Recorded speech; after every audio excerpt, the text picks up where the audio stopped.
and of schlepping, and with the family, and all the other maniyas. It's bigger maniyas in your own mind.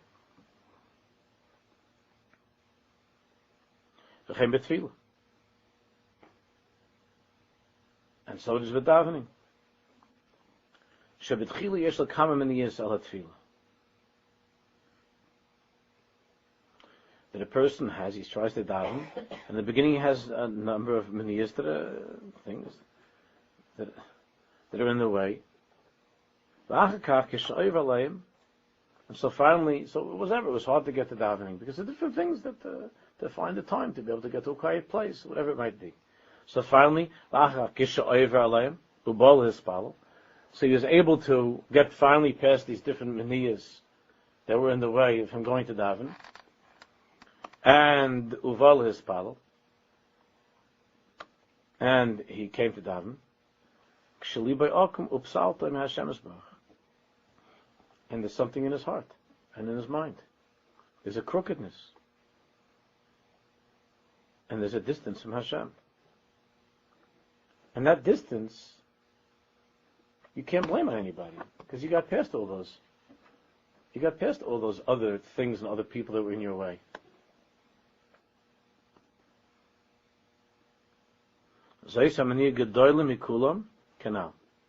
And that maniyah is the biggest maniyah of all. That's the biggest maniyah of all. Hainu bechinas, like David Melech says, libi scharchar. What does it mean, libi? It's a funny word, scharchar. Libi scharchar targum, soviv, schor. It means that my heart is dragging around in circles. Scharchar means making circles. Like a seicher, like a merchant who drays a heart, goes everywhere around, selling and buying it. So what does it mean? What did the Melech say? Libi scharcha. What does it mean? My heart is making circles. Soviv schar. Dahainu sheliboy mesuvav umukaf umukam. It means that my heart is encircled. My heart is so encircled. There's so many walls that are surrounding my heart. My whole life I'm blaming other people for keeping me, from preventing me from being what I want to be. My whole life I have tightness because of my parents and because of this and because of that. And the David Melech says, Libi scharcha. David Melech was able to say that my heart itself is so encircled.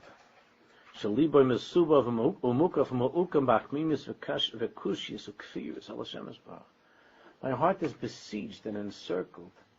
Besieged, it's surrounded. Scharcha means surrounded, encircled. With what? All kinds of kashas and kfirus. Kashas means questions about Hashem. I didn't even admit to myself. Kashas on Hashem. Kashas and kfirus. Not big kfirus. No, I don't believe in God. Kfirus. Little kfirulach. Not big kfirus. All kinds of kfirus. Like, the person could be, because the heart is so crooked, and we have so many negiyas. You know how it is, a person, let's say, a person has a drinking problem. And so he says all the time that I don't really have a drinking problem, because I make a l'chaim on Shabbos a couple of times. And so what? And what's wrong if I make during the week also a yard side that take him a couple of times? And let's make a l'chaim because somebody else has the outside also making it. So you have people say these kind of things all the time. Very smart people. And they say, I don't really have a drinking problem. A lot of people I handle my drinking perfectly well. So then, and his wife says, I'm telling you, you're an alcoholic. You're an alcoholic. He's very insulted. He's very hurt by that. And there are other things in his life, of course, he's messing up because of his l'chaims. There are other things in his life he's messing up. And there are things that are going wrong with how he handles the children. Things are going wrong at work. And he's reaching more into the bottle. had a guy recently had a mice like this. The guy tells me, the wife says he used to be an alcoholic, so he hasn't been for a long time. That's what he said. So then the wife says, you still are. So he said, that's not true.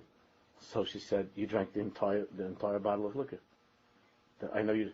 So he said, that doesn't make me into an alcoholic. In one day, he drank a whole bottle. He didn't deny it because she knew when she put whatever it was over there, she knew that he drank the whole bottle. He said, that doesn't make me into alcohol. So what does it make you into? Yeah. It sounds better if you say it like that. It makes you into a happy person. It doesn't make you yain yisamach v'avemus. So then what happens? Sometimes it happens that the delays Breyer against his will, he fights against it because he feels that people are being unfair to him. And it's not nice that people gave him such a label, that his mother, his father, his wife, his boss, that they say you have a serious problem. You have to go someplace for help. You have to go someplace for help. Very angry, very resentful. But the Olam is not letting him in. The Olam is not letting him back. So the delays are very Bal Karcha. He ends up in some place, and then he realizes. Very often this is what happens.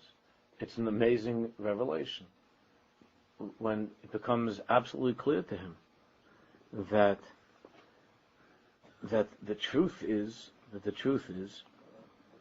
not the way that he thought his entire life about himself. The way that he looked at himself. I mean, he said that he's not an alcoholic. He wasn't lying. He's not a liar.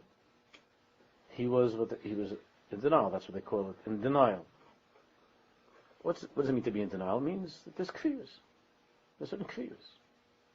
How come you and I can't on a regular davening, we can't mamish explode with the Havas Hashem's Baruch and our Avodah and so on? Because they're kfirulach. We haven't been to rehab. No, we haven't been.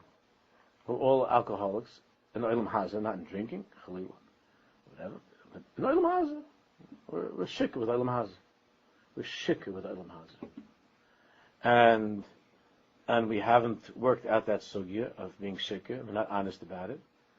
And if anybody says, you're a shikah, says, I'm a shikah with what? Shikah with money, you're a shikah with your own taivas, you're a shikah with whatever it is. Says it's not true, it's not true, it's not true. I make a l'chaim on my taivas. I don't make it. I'm not a shikah on my taivas. So then if you would sit down, which can be when Mashiach comes, a big 12-step gathering of everybody sitting down together in one circle, and everybody, all the big deniers are going to be sitting there, and they're going to start schmoozing. And there'll be Nevi'im and Tzaddikim to lead these groups, and the Nevi'im and Tzaddikim will help us to come to the truth, and we'll find out that we had on Hashem all kinds of kashas, all kinds of kriyas. There's a year that I know that I care for very, very much. This goes back a long time, and he was very, very sick, and he told me. He asked me, could you call the Amshnav for me? Could you call the Amshnav? He wanted Amshnav, I don't remember one or two other tzaddikim to call to get my name on. So I said, of course, but what about you? Chazal tells that the main person of daven for the sick person is the sick person.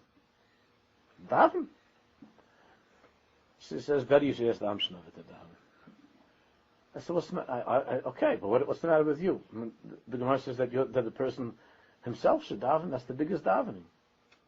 So we're talking. So what comes out? The kriyulach come out. He starts to tell me about the Holocaust and this and that. It's like a regular frum guy.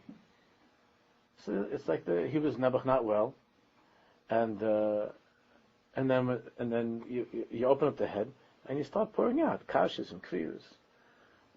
There's a person that was learning Daf Yomi and was going to Minyan. And he said now. When he was very sick, he didn't want to have my davening. Let's get somebody else that can really daven. So why can't you daven? Can't. His davening doesn't go. He davens every day, but it doesn't go. Why doesn't it go? starts to say that this happened. This person in his life he davened for, and then and then he still has tinnitus because there's something with the Holocaust and different things. It wasn't a survivor; it was a child that survived.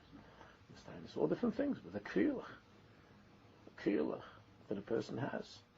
Those are the ikameniyas. That's what's holding. The main thing is in the maniyas hamayach, maniyas halayv, in yourself, not outside. The outside maniyas are hard, but if a person is able to work on the inside maniyas, then the outside maniyas can blast it away. That's what he says. David Melech was honest. And David Melech says, Libi scharcha. He had a lot of enemies. He had a lot of tsars, David Melech. He had a lot of people.